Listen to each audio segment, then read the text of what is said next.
Today I want to talk to you guys about section 1 of your textbook, which is entitled Ultimate Questions.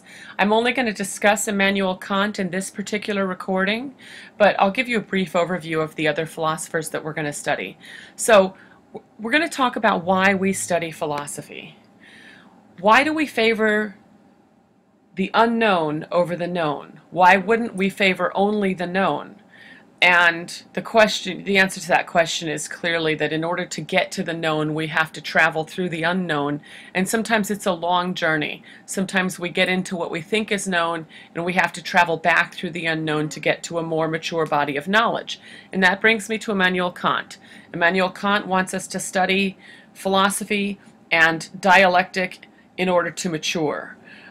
We want to be mature citizens, we want to be mature decision makers, we want to be mature workers, we want to be mature parents and, enlightened thinkers. Spinoza would say that there's true joy in going through the unknown and possibly never arriving at the known. Epicurus would say that we get to the good life through philosophy. Mealy would say if we're fortunate enough to have an epiphany or an accidental bus ride with someone who would become our teacher, and Mealy's is a wonderful example. Plato and Socrates. I say Plato and Socrates. We're reading the Apology in this section, and the Apology is written by Plato, and it's supposedly the words of Socrates.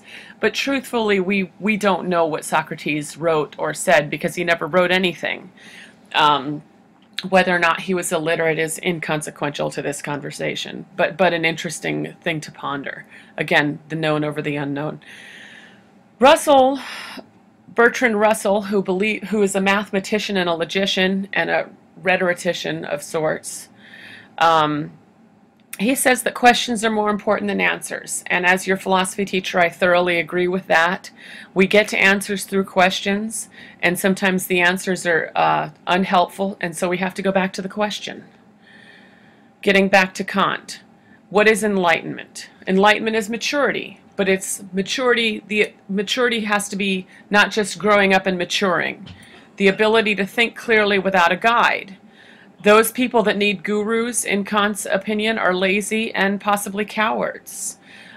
People who simply take orders or who need to be told how to think or what to think might as well be livestock. I mean, Kant, he doesn't pull any punches. If freedom is present, then enlightenment is possible. And that's a great question into the unknown. That's a great dive into the unknown. Are we truly free? We think of ourselves as free because we're guaranteed political freedom in a political document. But are we truly free to think? Are we able to think clearly? Do we think about what we think? Do we have access to free thought? Everything that you've been taught up until now is something that you've been taught up until now. And our thinking is clouded by the teaching that we've experienced in any direction. Whether we're taught, you cannot think without some sort of cultural influence. So I'd like people to ponder that.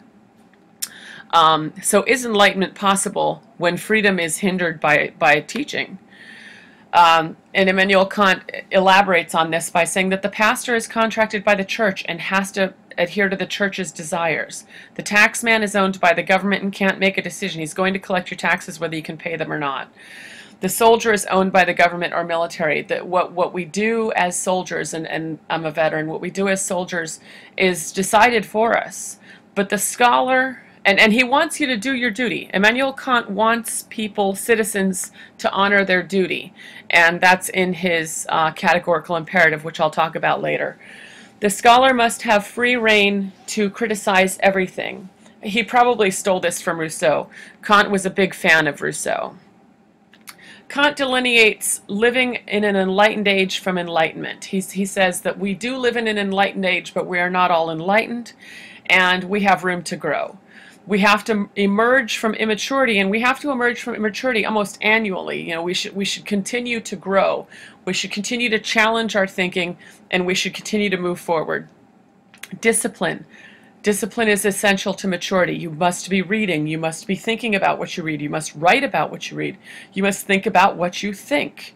Rulers can be enlightened, and thinking should be a vocation and should also be avocation. Avocation for those for whom it's not a vocation. Thank you for listening, and I will